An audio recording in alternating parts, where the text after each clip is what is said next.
Ibu sekalian semuanya, shalom. Apa kabarnya?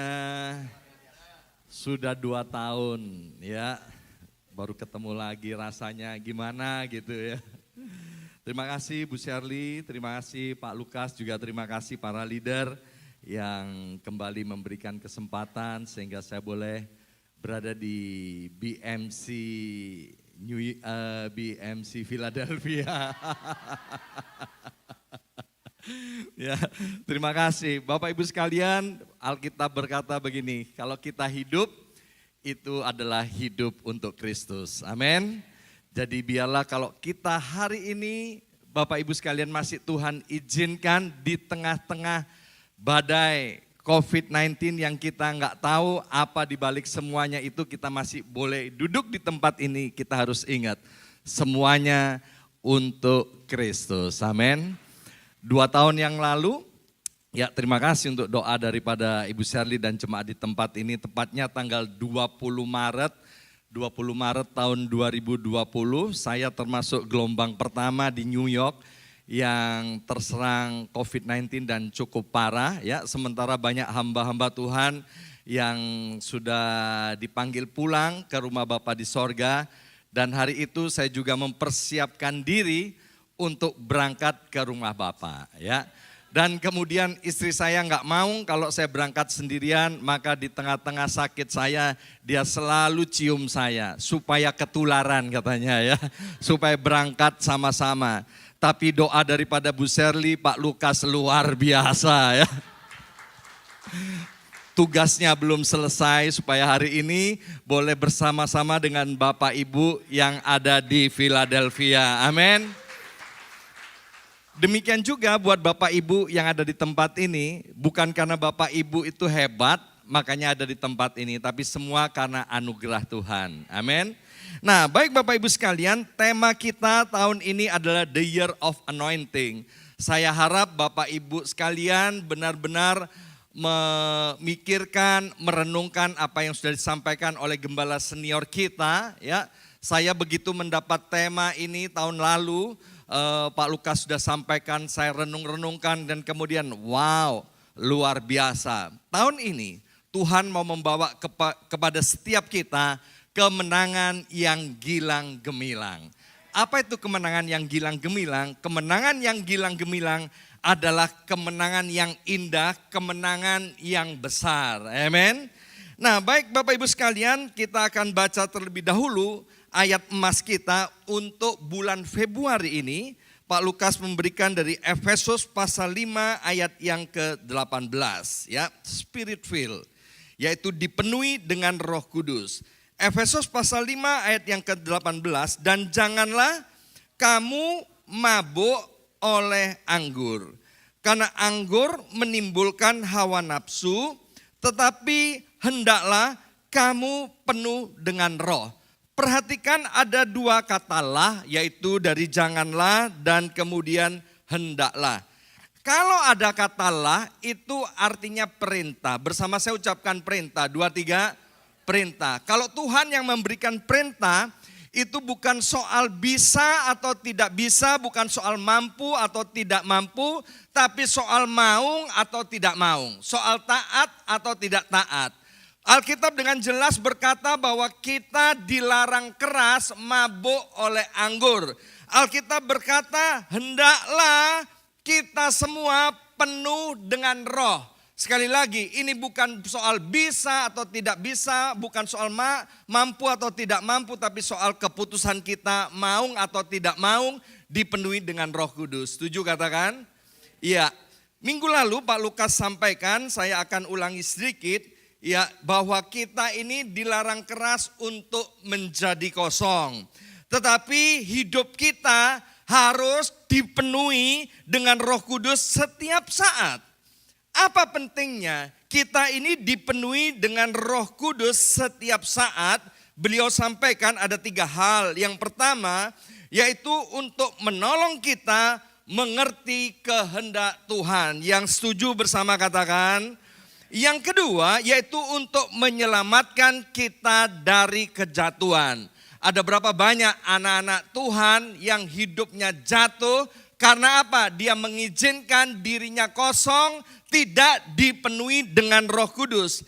Dan yang ketiga, kita dilarang keras kosong, kita harus dipenuhi dengan Roh Kudus.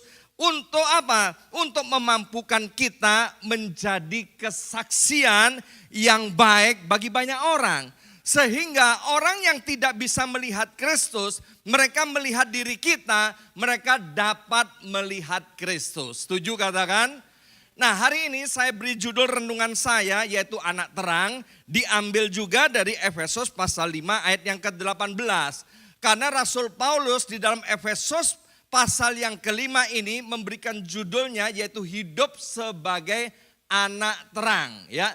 Terus terang Bapak Ibu sekalian, sebagai anak terang kita harus terang terus. Terus terang dan terang terus. Jadi terangnya nggak boleh biarpet ya. Kadang-kadang terang, kadang-kadang suram. Tidak, kita harus terus terang dan terang terus. Seperti minyak dengan lampu Bapak Ibu sekalian. Kalau lampu itu minyaknya habis, maka lampunya mati. Demikian juga dengan kehidupan kita sebagai orang percaya. Kalau nggak ada Roh Kudus, tidak dipenuhi dengan Roh Kudus hidup kita, maka hidup kita juga tidak akan bisa terang dan orang tidak bisa melihat Kristus dari hidup kita. Setuju katakan? Ada berapa banyak orang, saudara, di lingkungan kita, di tempat kerja kita, bahkan keluarga kita, dibuat terheran-heran setelah sekian lama dia bilang begini, waduh maaf ya aku nggak tahu loh kalau kamu ini Kristen.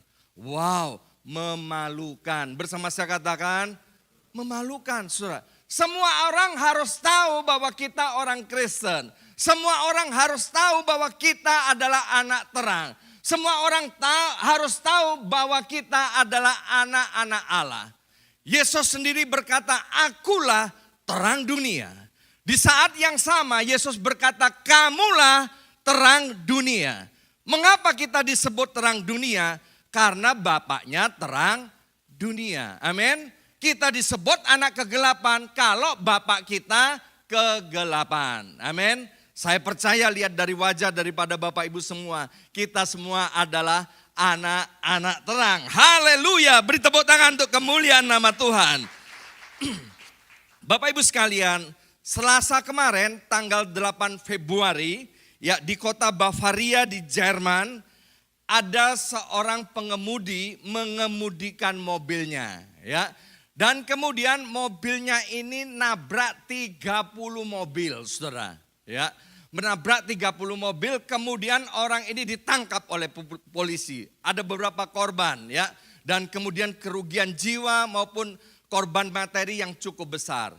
Kemudian setelah ditangkap, ternyata didapati bahwa sopir ini sedang mabuk. Maka itu Alkitab berkata, jangan kita mabuk. Amin. Kita nggak boleh Bapak Ibu sekalian. Sebab ketika kita tidak dipenuhi dengan Roh Kudus, kita dipenuhi dengan hal-hal yang lain, itu akan merugikan diri sendiri dan merugikan banyak orang. Saya belum pernah dengar ada orang ditangkap karena mabuk Roh Kudus. Belum pernah itu. Kenapa orang yang dipenuhi dengan Roh Kudus tidak ditangkap? Di dalam Galatia pasal 5 ayat 20 dan 23 mengatakan bahwa orang yang kemudian dipenuhi oleh Roh Kudus, yang hidupnya dikuasai oleh Roh Kudus, maka orang itu yang beringasan akan menjadi orang yang penuh dengan kasih. Amin. Bukankah kita sedang mau memperingati hari Valentine besok? Amin. Itu bukan hari nafsu, tapi itu adalah hari kasih sayang. Bagaimana kita mulai mempraktekkan kasih? Dari mana? Dari dalam rumah, dari keluarga kita masing-masing. Percayalah Bapak Ibu sekalian, ketika kita hidup penuh dengan kasih, kita tidak akan ditangkap oleh polisi. Amin. Saya mencatat mengapa tidak ditangkap oleh polisi. Karena orang yang penuh dengan Roh Kudus itu akan mengalami sukacita. Saya sangat bersuka cita berjumpa dengan Bapak Ibu di tempat ini. Karena Bapak Ibu semua mabuk oleh Roh Kudus, dipenuhi dengan Roh Kudus. Lihat Bapak Ibu semua, saya jadi sukacita karena saya bisa melihat Kristus dari wajah Bapak Ibu sekalian. Tepuk tangan dong untuk Tuhan kita, haleluya. Orang yang dikuasai oleh Roh Kudus, dia akan jadi sabar, murah hati, baik hati, dan menjadi orang yang setia, kemudian lemah lembut, dan dapat menguasai diri. Orang mabuk nggak bisa menguasai diri. Amin atau amin? Ya. Jadi kalau ada orang menyebut dirinya Kristen, tapi dia tidak bisa menguasai dirinya, itu perlu ditanyakan, kamu dipenuhi apa? Saya mendengar beberapa cerita, katanya di daerah-daerah tertentu, kalau pendetanya mau khotbah, maka dia harus minum wine dulu. Minum minuman keras, daerah-daerah tertentu, ya. Supaya apa? Supaya bergairah katanya. Supaya semangat. Itu enggak alkitabiah banget Bapak Ibu sekalian, ya. Nah, seperti apa yang sudah saya sampaikan dari Mazmur pasal 20 ayat yang ke-7, bahwa kita ini harus dipenuhi dengan Roh Kudus, sebab ayat ini dengan jelas bahwa ketika kita dipenuhi oleh Roh Kudus, maka Tuhan akan menjawab setiap masalah persoalan kita dari sorga, dan dengan kemenangan yang gilang gemilang oleh tangan kanan Tuhan. Ada berapa banyak ayat berbicara tentang tangan Tuhan. Salah satu yang menjadi rema adalah Yesaya 41 ayat 10 dikatakan, jangan takut, bahwa dengan tangan kananku aku akan menuntun engkau. Amin. Menolong engkau, menolong kita semua. Untuk apa? Untuk mengalami kemenangan yang gilang gemilang. Tuhan tahu bahwa kita tidak suka menjadi orang yang kalah. Ada berapa banyak yang suka, aku pilih jadi orang yang kalah? Ada berapa banyak? Enggak ada. Kita semua kepingin jadi orang menang. Termasuk Manchester United. Dia nggak senang main draw, apalagi kalah. Saya minta maaf kepada Pak Virgus. Saya udah berdoa supaya menang, supaya kita ketemu enak di Philadelphia. Ya, pagi saya bilang, Pak, saya harap Manchester United menang.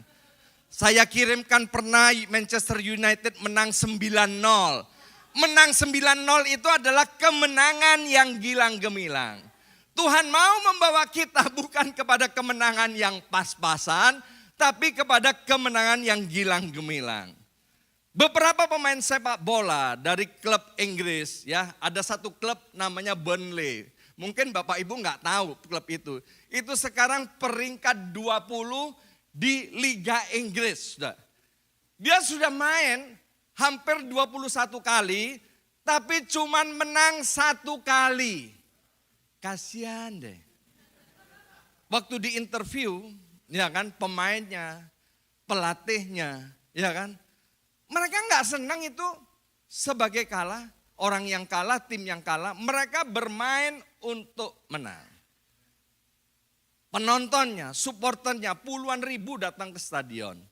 Kalau timnya kalah, pulangnya kepalanya tertunduk, marah-marah dan lain sebagainya.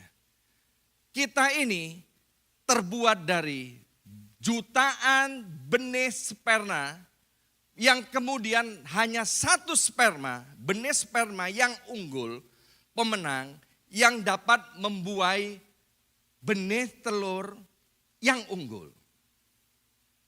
Kita ini pemenang, amin. Maka itu di dalam kitab Roma dikatakan, oleh karena Kristus, Kristus artinya yang diurapi. Oleh karena yang diurapi itu, kita bukan lagi sekedar menang, tapi kita lebih daripada orang-orang yang menang. Pak, menang atas apa? Menang atas persoalan hidup. Menang atas setiap dosa yang tidak ada habis-habisnya mengikat hidup kita, jatuh bangun, jatuh bangun, jatuh bangun. Udah pergi datang lagi, pergi datang lagi. Menang atas pornografi, menang atas percabulan, menang atas egoisme. Memang saya egonya tinggi. Ada anak Tuhan bilang begitu dan bangga sekali. Lah mestinya ego kan sudah dipaku. Amin. Karena kita ini ciptaan baru.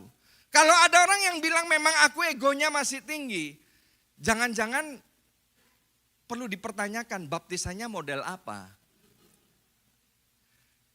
Kalau perlu orang begitu boleh dibawa ke sini, dibaptis lagi agak lamaan. Supaya egonya, Tuhan mau kita menang atas egoisme. Kita menang supaya kita ini tidak ngomelan, tidak bersungut-sungut. Tuhan mau kita berkemenangan atas kemalasan, kepahitan hati, keangkuhan hidup, kebiasaan berbohong, kebiasaan memfitnah, kebiasaan bergosip. Tuhan mau kita juga menang dalam masalah keuangan, pekerjaan, ekonomi. Amin. Tuhan mau kita berkemenangan di dalam hidup berumah tangga. Sehingga kita bisa menikmati sorga selagi di atas muka bumi ini dari dalam keluarga dan rumah tangga kita. Nah, di dalam Efesus pasal 5 ayat yang ke-21 dalam terjemahan baru maupun firman Allah yang hidup dikatakan begini. Rendahkanlah dirimu seorang kepada yang lain di dalam takut akan Kristus. Hormatilah Kristus dengan saling melayani. Tanda orang yang dipenuhi dengan Roh Kudus, sekali lagi, tanda orang yang dipenuhi dengan Roh Kudus itu orangnya rendah hati dan suka melayani. Bukan rendah diri, bukan minderan, tapi rendah hati. Dan bukti kerendahan hati orang itu pasti suka melayani. Karena Alkitab sudah menuliskannya seperti itu. Kalau ada orang mengaku dipenuhi dengan Roh Kudus tapi enggak rendah hati, tidak mau melayani, perlu dipertanyakan kekristenannya model apa. Buat kita yang ada di gereja BMC, kita sudah familiar banget dengan yang namanya pengurapan. Amin. Secara rutin gembala senior kita mengadakan ibadah pengurapan on-site maupun online. Amin. Seharusnya kita tidak asing dengan istilah yang namanya pengurapan. Mengapa gembala senior kita begitu peduli dengan pengurapan? Agar supaya kita ini mengalami kemenangan yang besar. Kemenangan yang gilang gemilang. Maka itu Bapak Ibu sekalian, kita ini perlu untuk taat kepada Roh Kudus, yaitu dipimpin untuk hidup rendah hati dan suka melayani. Perhatikan kata lah lagi. Ini adalah perintah. Jadi kalau perintah itu harus dilakukan dengan sengaja. Pada mulanya kita nggak terbiasa pada mulanya. Tapi percayalah nanti lama-lama akan terbiasa seperti orang gosok gigi. Ya mulai dari kecil nggak terbiasa, dipaksa harus melakukan. Saya percaya setiap kita yang ada di tempat ini tadi pagi nggak ada yang ditelepon oleh mamanya. Dan mamanya bilang gini, udah gosok gigi belum? Itu akan jadi kebiasaan otomatis. Semuanya harus dilatih. Mari kita lihat ada seorang anak muda yang bernama Daud. Dari 1 Samuel pasal 16 ayat 13.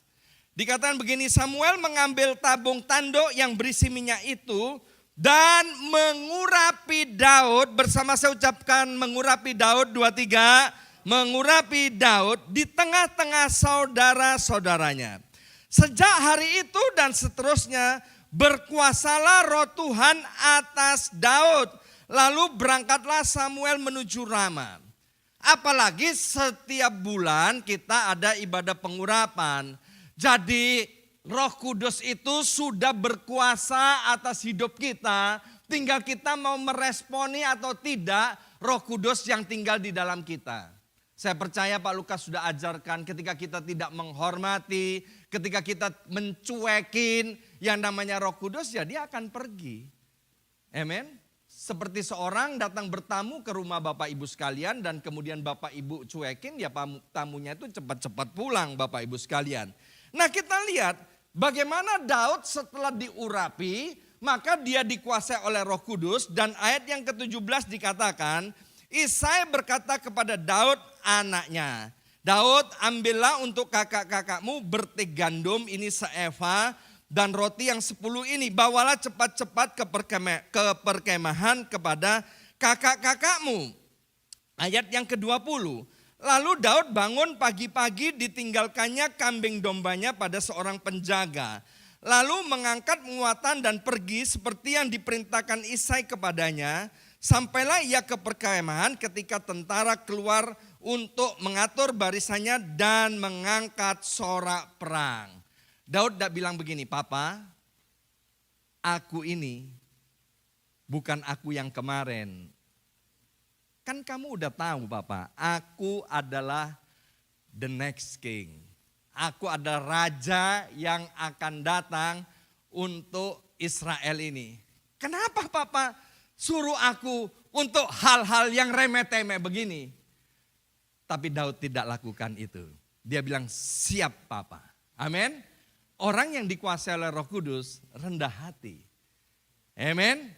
Daud itu luar biasa rendah hatinya Bapak Ibu sekalian, ya kan? Dan Alkitab berkata pagi-pagi benar, ya dia atur semuanya dan kemudian dia tinggalkan kambing dombanya yang cuma 2-3 ekor itu. Artinya apa? Di dalam melayani dia juga bertanggung jawab. Dia nggak tinggalkan kambing yang 2-3 ekor itu. Ya kan, dia cari siapa yang bisa menghandle. Jangan kemudian dikasih tugas pelayanan seenak-enaknya meninggalkan. Loh, pelayanan ini kan sukarela. Kalau aku suka ya rela. Kalau aku enggak rela ya aku nggak suka.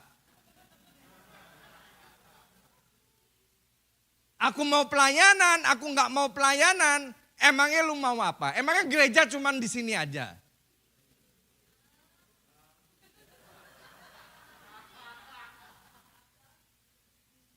Itu orang nggak dipenuhi Roh Kudus, pasti.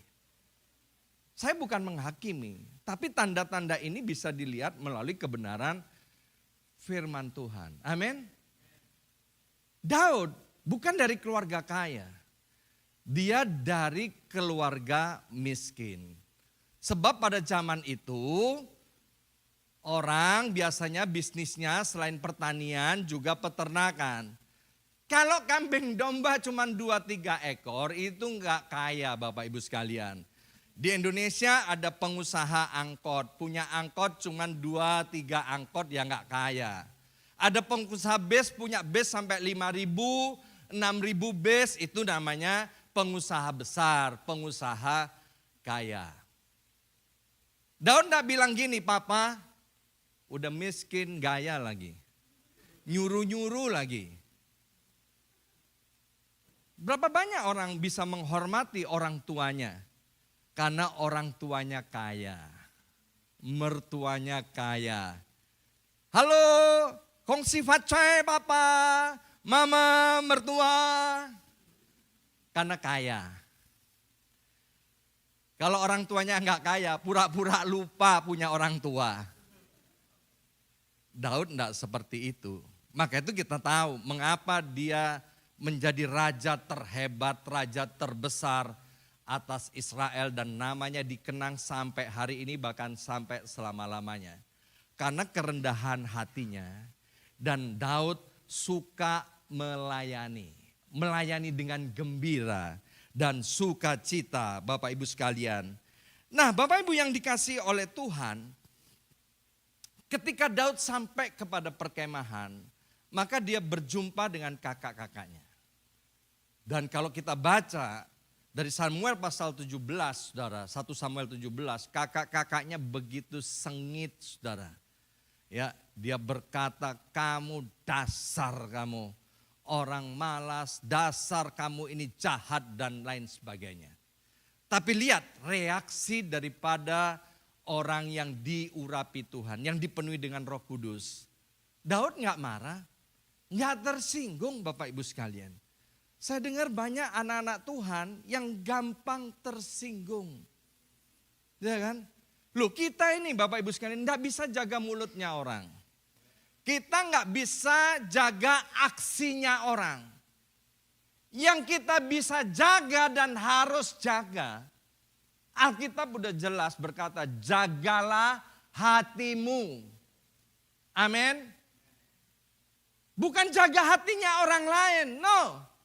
Yang harus dijaga itu adalah hati kita. Harus penuh dengan sukacita, penuh dengan Valentine, penuh dengan kasih sayang, penuh dengan pengampunan. Orang boleh beraksi apa saja atas hidup kita. Yang penting bagaimana reaksi kita. Amsal dengan jelas berkata besi menajamkan besi, manusia menajamkan sesamanya. Tuhan izinkan besi menajamkan besi, manusia menajamkan sesamanya. Bukan untuk saling menggigit, bukan untuk saling membinasakan. Agar supaya karakter Kristus itu muncul dari dalam hidup kita. Sebab kekristenan itu bukan sekedar teori, tapi kekristenan itu praktek nyata dalam kehidupan sehari-hari. Maka itu jangan sampai kekristenan kita jadi bahan tertawaan. Yang terhormat Ibu Shirley Kusuma dan Bapak Pendeta Lukas Kusuma, beliau adalah gembala senior saya. Saya usianya jauh lebih tua dari beliau. Tanya pada beliau, apakah tidak pernah gesekan? Oh kami bergesekan Bapak Ibu sekalian. Kami bergesekan. Tapi kami mau bereaksi, kami mau berespon yang Alkitabiah. Amin. Bukankah Tuhan kita adalah Tuhan yang maha hadir, maha kuasa dan maha tahu. Amin. Dan Roh Kudus itu yang memenuhi hidup kita. Itulah yang menolong dan memampukan kita agar reaksi kita itu seperti reaksi Kristus. Waktu Kristus ditempeleng, diludahi, ya kan, dicaci maki, difitnah. Coba lihat reaksi Kristus itu apa? Mengapa Yesus datang ke dunia menjadi manusia? Supaya dia merasakan bagaimana hidup sebagai manusia. Jadi dia tahu rasanya difitnah, dicaci maki, digesek, diolok, dihina dan direndahkan.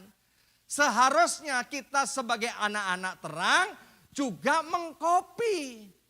Amin. Efesus 5 itu ngajarin begitu. Agar kita ini menjadi peniru-peniru daripada Kristus Yesus Tuhan. Setuju katakan? Ya, waktunya kurang 6 menit. Mari kita langsung saudara. Ya, ke bagian yang kedua, nanti nggak cukup nih. Efesus pasal 5 ayat yang ke-19, dalam terjemahan bahasa Indonesia masa kini dikatakan, pakailah kata-kata dari Mazmur, nyanyian puji-pujian dan lagu rohani dalam percakapan-percakapanmu. Waduh, ayat ini keren banget. Ya, kok ada terjemahannya model begini ya? Jadi bukan hanya di dalam khotbah kita harus pakai kata-kata yang baik. Bukan hanya waktu kita disuruh kesaksian, pakai kata-kata yang seperti ini. Tapi dalam percakapan. Bersama saya ucapkan percakapan, 2, 3, percakapan. Percakapan kita itu harus positif dan penuh dengan iman. Di dalam 1 Samuel 17 ayat yang ke-33. Mari kita lihat sejenak. Tetapi Saul berkata kepada Daud, tidak mungkin engkau dapat menghadapi orang Filistin ini untuk melawan dia. Sebab engkau masih muda, sedang dia sejak dari masa mudanya telah menjadi prajurit. Ingat, Saul diangkat jadi raja, diurapi saudara. Tapi waktu dia mengucapkan itu, pengurapan sudah nggak ada. Roh Tuhan sudah diangkat dari Saul. Tuhan tidak berkenan lagi atas hidupnya Saul. Orang yang perkataannya negatif, tidak penuh dengan iman saudara. Itu artinya nggak ada Roh Kudusnya. Sekali lagi, saya ulangi. Orang yang perkataannya negatif, tidak beriman, itu udah nggak ada Roh Kudusnya. Amin. Tapi lihat apa kata Daud, orang yang diurapi oleh Tuhan. Pula kata Daud, Tuhan telah melepaskan aku dari cakar singa dan dari cakar beruang. Dia juga akan melepaskan aku dari tangan orang Filistin. Dia berkata begitu kepada Saul. Dan nanti Bapak Ibu bisa baca apa yang dia katakan kepada Goliat. Ini kan posisinya ketika orang Israel, Saul dengan para tentaranya sedang menghadapi orang Filistin dengan jagoannya yang bernama Goliat. Daud perkataannya positif dan penuh dengan iman. Beberapa hari terakhir ini istri saya, Ibu Yongki, kaki kanannya itu stuck. Jadi kalau jalan ya tiba-tiba macet dan sakit, terus cepat minta kursi, teriak-teriak Bapak Ibu sekalian, kesakitan. Kami ambilkan kursi. Ya, itu beberapa kali. Kemudian kami bawa ke dokter. Dan dokter bilang, oh ini sakit begini, ya coba di ronsen dan MRI. Dan kemudian dikasih minum obat. Ya, dikasih obat. Setelah minum obat, ya masih stuck kakinya. Kemudian saya ingatkan, Yang, kamu ini kan paling pinter kalau ngajarin orang, ya kan? Katakan, ucapkan oleh bilur-bilur Yesus. Ya, sakit penyakitmu disembuhkan. Ada jemaat sakit punggung, pegang. Katakan oleh bilur-bilur Yesus, sakit penyakitmu tadi sembuhkan. Ayo dong. Ya kan? Jangan hanya pinter ngajarin, sekarang mulai praktek. Ya kan? Kami sekeluarga sama-sama pegang kakinya. Ya kan? Dan dia sering kali berkata, oleh bilur-bilur Yesus kakiku enggak stuck lagi. Oleh bilur-bilur Yesus kakiku disembuhkan. Nah, saya bilang gitu dong. Perkataan orang beriman. Dan puji Tuhan, dia imannya timbul. Sebab Alkitab berkata iman timbul dari pendengaran. Pendengaran akan apa? Akan firman Tuhan. Maka itu kalau kita mengucapkan firman harus sampai telinga kita sendiri mendengarnya. Ya kan? Dia kemudian punya iman dan dia bilang, oke, aku sekarang gak mau minum obat. Saya gak suruh dia untuk tidak minum obat. Aku berhenti minum obat. Aku percaya sekarang kakiku sembuh. Sebab bilur-bilur Yesus lebih daripada cukup untuk menyembuhkan kakiku. Dan puji Tuhan, sekarang sudah gak stuck lagi. Kemuliaan bagi Tuhan, amin. Maka itu dalam percakapan kita boleh bersendau gurau. Ya, dengan siapa saja. Tetapi ini pagarnya. Seperti yang ditulis di dalam Efesus tadi Bapak Ibu sekalian. Pagarnya yaitu perkataan-perkataan kita diambil atau tidak boleh menyimpang dari kebenaran firman Tuhan. Meskipun itu cuman bercanda. Amin. Bukankah kita bisa bercanda dengan perkataan-perkataan yang positif dan bercandanya dengan cara-cara kekristenan. Yang terakhir, bagaimana Daud itu sampai bisa dipenuhi dengan Roh Kudus seperti kata gembala senior kita setiap saat. Mazmur 122 ayat yang pertama. Masih cukup Bu Sherly waktunya? Ya. Mazmur 122 ayat yang pertama, nyanyian siarah Daud. Aku bersuka cita ketika dikatakan orang kepadaku, mari kita pergi ke rumah Tuhan. Ayo ke gereja yuk. Wah, excited dia. Ayo ke gereja yuk. Covid. Ayo BFA yuk. Covid. Online aja. Iya Covid. Jadi sekarang Covid itu juga bisa nular melalui online katanya. Jadi ke gereja juga gak mau, ya kan? Online juga gak mau. Maunya apa? Nanti satu kali Covid marah loh. Dikit-dikit Covid, ya kan? Kamu sendiri yang gak mau, aku yang disalahkan.